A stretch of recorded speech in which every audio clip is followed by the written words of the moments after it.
is around 2030, I would say that by then, definitely the smartphone as we know it today will not anymore will be the usual kind of the most common interface. Instead, many of these things will be built directly into our bodies. Humans are now hackable animals.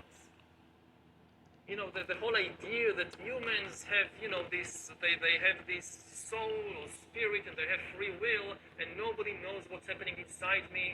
So whatever I choose, whether in the election or whether in the supermarket, this is my free will, that's over. Free will, that's over. Today, we have the technology to hack human beings on a massive scale. Yeah, I mean, everything is being digitalized.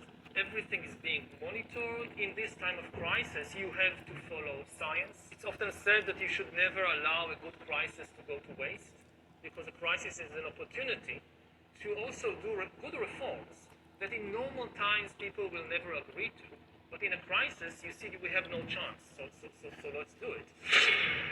The COVID-19 crisis could be a really watershed moment, a moment of significant change in the history of surveillance, because surveillance is being revolutionized, transformed from over-the-skin surveillance to under-the-skin surveillance.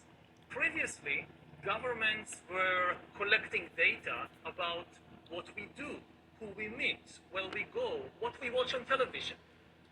Now, with this epidemic, they increasingly focus on what's happening inside our body.